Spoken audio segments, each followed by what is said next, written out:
नमस्कार. सायबर सुरक्षा भाग 3 मध्ये आपले स्वागत आहे. Fishing scam. नक्की फिशिंग स्कॅम आहे काय? ते आपण आज जाणून घेऊया. कित्येक लोकांना फिशिंग स्कॅम म्हणजे काहीच माहिती नाही आहे. त्याची माहिती आपण आज घेऊया. फिशिंग म्हणजे काय? फिशिंग हा एक सोशल इंजिनिअरिंग प्रकारचा घोटाळा आहे. फसवणूक करणाऱ्या व्यक्ती लोकांची दिशाभूल करून त्यांची संवेदनशील वैयक्तिक माहिती मिळवतात किंवा मालवेअर डाउनलोड करणाऱ्या लिंकवर क्लिक करण्यास भाग पाडतात. फिशिंग करणारे बनावट ईमेल पाठवून फसवणूक करतात. हे email bank, social media platform किंवा सरकारी संस्था असल्याचा आभास निर्माण करतात. असे संदेश पाहिल्यावर घाईने कृती करण्यास प्रवृत्त केले जाते. लिंकवर क्लिक करणे, अटॅचमेंट डाउनलोड करणे किंवा वैयक्तिक माहिती शेअर करणे यासाठी दबाव टाकला जातो. Password, debit card, credit card क्रमांक किंवा आधार तपशील मागितले जातात. फिशिंग ईमेल कसे ओळखावे? सामान्य मजकूर. अधिकृत ईमेलमध्ये तुमचे नाव दिलेले असते आणि बँकिंग संदर्भातील ईमेल असल्यास कार्ड क्रमांक किंवा खाते क्रमांक, तर ई कॉमर्स ब्रँडकडून असल्यास ऑर्डर क्रमांक नमूद केलेला असतो. फिशिंग ईमेलमध्ये अशी कोणतीही माहिती नसते आणि फक्त लिंकवर क्लिक करण्यास प्रवृत्त केले जाते. संशयास्पद पाठवणारा. ईमेल ॲड्रेस नीट तपासा. यात स्पेलिंगच्या चुका असतात किंवा सामान्यपणे ईमेल ॲड्रेसमध्ये न वापरता येणारी चिन्हे असू शकतात. त्वरित कृतीसाठी आग्रह. तातडीने कारवाई आवश्यक किंवा तुमचे खाते बंद केले जाईल अशा वाक्यांचा समावेश असतो, जी संशयास्पद असतात. वैयक्तिक माहितीची मागणी. अधिकृत संस्था ईमेलद्वारे संवेदनशील माहिती क्वचितच मागतात. व्याकरण आणि स्पेलिंगच्या चुका. फिशिंग ईमेलमध्ये अनेकदा टायपिंगच्या किंवा व्याकरणाच्या त्रुटी दिसतात. आता फिशिंग कसे टाळावे? अनपेक्षित ईमेलवर विश्वास ठेवू नका. ओळखीच्या संस्थेकडून ईमेल आला असला तरीही काळजी घ्या. संदेश नीट वाचा आणि पाठवणाऱ्या व्यक्तीची पडताळणी न करता घाईगडबडीत लिंक क्लिक करू नका. संशयास्पद ईमेलमधील लिंक क्लिक करू नका. त्याऐवजी त्या संस्थेचा अधिकृत वेबसाईट ॲड्रेस ब्राउझरमध्ये स्वतः टाईप करा. पाठवणाऱ्या व्यक्तीची ओळख पडताळून घ्या. ईमेल खरा आहे की नाही हे जाणून घेण्यासाठी दिलेल्या लिंकवर न जाता अधिकृत फोन नंबर किंवा वेबसाईटद्वारे संस्थेशी थेट संपर्क साधा. सॉफ्टवेअर अपडेट ठेवा. अँटीव्हायरस किंवा वेब ब्राउझर अपडेट असल्यास फिशिंग हल्ले शोधणे आणि टाळणे सोपे होते. आता स्मिशिंग म्हणजे काय?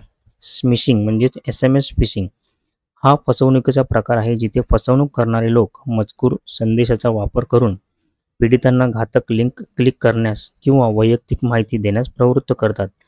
ते कधी कुरिअर सेवा तर कधी बँक असल्याचे भासवतात किंवा तुम्ही बक्षीस जिंकल्याचा दावा करतात. स्मिशिंग फसवणूक कशी ओळखावी? खोटी पॅकेज डिलिव्हरी सूचना. तुमचे पॅकेज लवकरच येत आहे, पत्ता निश्चित करण्यासाठी येथे क्लिक करा असं सांगितलं जातं. त्यानंतर OTP आणि वैयक्तिक माहितीची मागणी. फसवणूक करणारे खाते पडताळणीच्या बहाण्याने OTP किंवा वैयक्तिक माहिती मिळवण्याचा प्रयत्न करतात. स्पर्धा किंवा बक्षीस जिंकल्याचा खोटा दावा. अभिनंदन, तुम्ही मोफत गिफ्ट जिंकले आहे, त्वरित क्लेम करा. आता स्मिशिंग कसे टाळावे?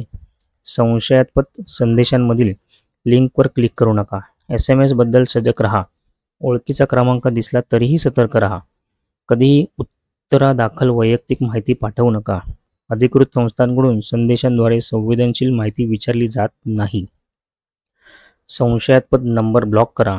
यामुळे स्मिशिंग फसवणुकीचे प्रमाण कमी होऊ शकते. आता विशिंग म्हणजे काय? विशिंग म्हणजेच व्हाईट फिशिंग हा फसवणुकीचा प्रकार आहे, जिथे गुन्हेगार फोन कॉलद्वारे लोकांना गोपनीय माहिती उघड करण्यासाठी फसवतात. फसवणूक करणारे कधी तांत्रिक सहाय्य प्रतिनिधी, कधी सरकारी एजन्सी किंवा अडचणीत सापडलेले कुटुंबीय असल्याचे भासवतात. सोशल इंजिनिअरिंगचे तंत्र वापरून ते लोकांना वैयक्तिक माहिती किंवा आर्थिक तपशील देण्यास भाग पाडतात. फिशिंग फसवणूक कशी ओळखावी? बनावट कॉलर ID. फसवणूक करणाऱ्या व्यक्ती कॉल अधिकृत संस्थांकडून केल्याचे भासवतात. भावनिक फसवणूक. आणीबाणीची परिस्थिती असल्याचे भासवून घाबरवण्याचा प्रयत्न करतात, जसे की बँक खाते सुरक्षित नसल्याचा दावा किंवा कर भरला नसल्याचे सांगणे. Social engineering. ओळख पडताळणीच्या नावाखाली पासवर्ड, पिन किंवा OTP यासारख्या संवेदनशील माहिती विचारतात. आता फिशिंग फसवणूक कशी टाळावी? कॉल करणारी व्यक्ती बँकेतून कॉल करत असल्याचा दावा करत असला तरी बँकेशी संबंधित माहिती किंवा OTP फोनवर कधीही शेअर करू नका. अनोळखी कॉलमध्ये आर्थिक किंवा वैयक्तिक माहिती विचारली गेल्यास सावध राहा. शंका वाटल्यास त्वरित बंद करा किंवा संबंधित संस्थेच्या अधिकृत ग्राहक सेवा क्रमांकावर त्वरित संपर्क साधा. सामान्यपणे आढळणारी कार्यपद्धती: दिशाभूल करणे. फिशिंग, स्मिशिंग आणि विशिंग या पद्धती वेगवेगळ्या असल्या तरी दिशाभूल करण्यावरच सगळ्या पद्धती अवलंबून असतात.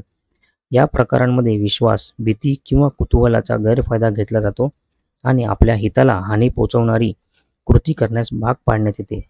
या फसवणुकीची कार्यपद्धती समजून घेतली आणि सुरक्षित ऑनलाईन सवयी आत्मसात केल्या तर अशा प्रकारांना बळी पडण्याचा धोका मोठ्या प्रमाणात कमी करता येतो. जागरूक राहा, सतर्क राहा आणि फिशिंग घोटाळ्यांना बळी पडू नका. फिशिंग, विशिंग आणि स्मिशिंगच्या प्रकारांची तक्रार कशी करावी? अधिकृत संस्थांमध्ये तक्रार नोंदवा. Cyber crime sale.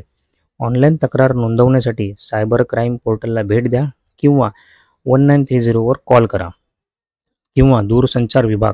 संशयास्पद संदेश, कॉल किंवा व्हॉट्सअप फसवणुकीची माहिती संचार पोर्टलवर नोंदवा.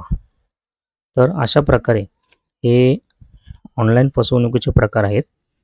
तर हा एक प्रकार होता फिशिंग स्कॅम. धन्यवाद.